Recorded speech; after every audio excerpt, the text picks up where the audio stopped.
Mikay? Ano yan? Kakainin mo ba yan dito? Baka mamaya pag kinain mo yan sa kwarto mo, langgamin ka ha? Dadalhin ko po sana kay Mami. Kawawa po kasi siya kanina nasaktan po siya. Akin na yan. Ako na lang magbibigay sa mami mo. Tita Angel, gusto ko po kasi ako yung magbigay kay Mami.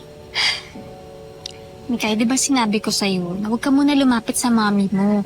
Kasi may sakat siya sa isip. Paano kung saktan ka niya bigla? Kita mo nga, hindi niya maalagaan yung sarili niya eh. Kawawa naman po si Mami. Sana gumaling na siya. Mikay, akin na yan. Ako na lang magbibigay sa kanya. Tapos sabihin ko na lang na galing sa'yo. Sige na, pumasok ka na sa loob. Maglaro ka doon. Ang init-init dito. Sige po, Tita. Thank you po.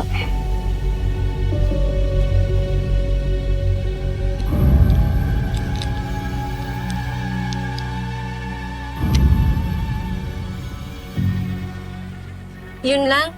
Dahil sa tsokolate na-threaten ka kay Vanessa? Nanay pa rin ni Mikay yun. Hindi matitiis yun ng bata.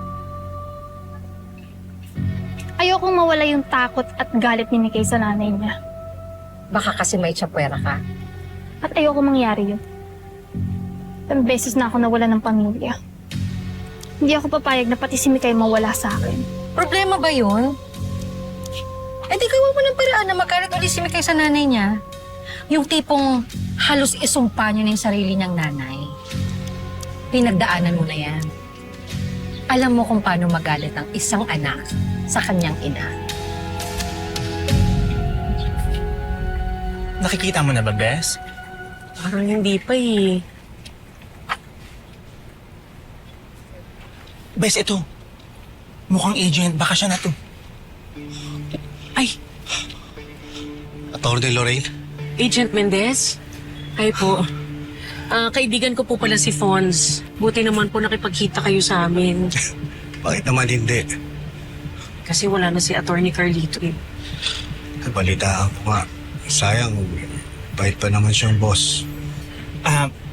Agent, may pinapaimbestigahan po noon sa inyo si Atty. Carlito. Yung tungkol kay Angel Sanggalang at saka kay Kiara Aquino.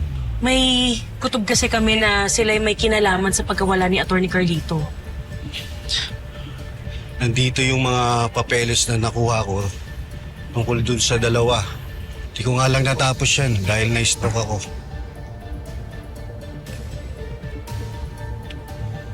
Bes, Oh my God! Ito sila Kiara at Angel.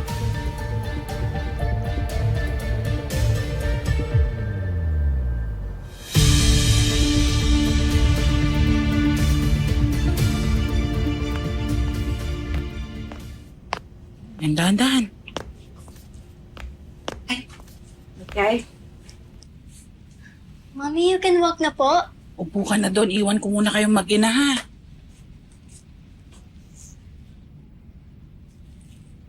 Diyan lang kayo.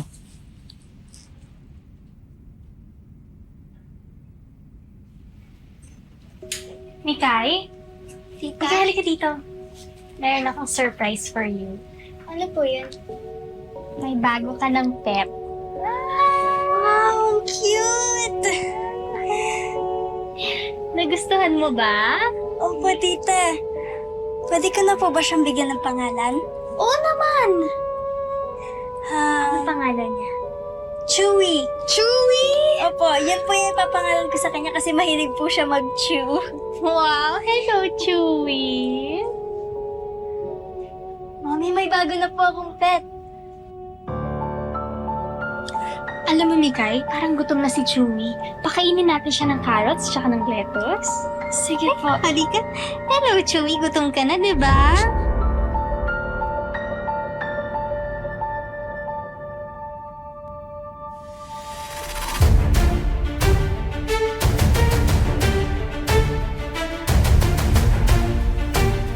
Magpakasaya ka ngayon, Angel. Di rin magtatagal. Mabubuking din namin ang koneksyon niyo ni Kiara sa pagkamatay ni Luigi.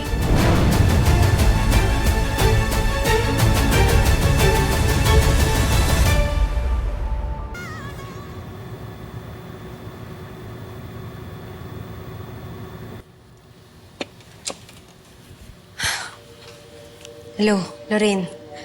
Kamusta? Nakausap mo na ba si Agent Mendez? Oo. Medyo marami lang talagang documents na kailangan pong basahin. We need to act fast. Kailangan mawala na si Angel sa buhay namin. Bakit? May ginawa na naman ba yung babaeng yan? I have a feeling na iniisa-isa niyang makuha yung loob ng pamilya ko. Lalo na si Mikay. Malapit na siya sa kanya eh. Besh, huwag kang mag-alala. Bibilisan namin ni Fons to. Si Lexie nga pala, alam niya na nagpapanggap ako. Hindi ko lang alam kung sinumbong niya ako kay Marco or kay Mama Sylvia. Vanessa, kung may sinabi si Lexie, sigurado malalaman mo. Dahil for sure, sinugod ka na ni Ma'am Sylvia. Tsaka Besh, double time na kami ni Lorraine sa pag-iimbestiga para matigil na din yung pagpapanggap mo. Tsaka eto nga, may nakita kaming pictures ni Kiara. Talaga? Oo, kaso 6 years old lang siya dito pero okay na din yun. At least may idea tayo kung anong itsura niya nung bata pa siya. And sinusuyod ko na lahat ng Kiara Aquino sa lahat ng social media sites. Teka, Lorraine, si Mikay yun eh. Thank you thank you. Bye.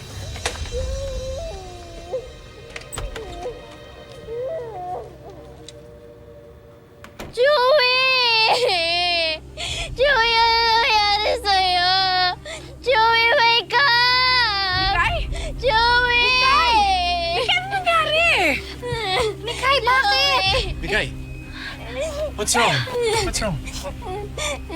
Ito, Angel, si Joey po wala na. Patay na po siya. Paano siya namatay?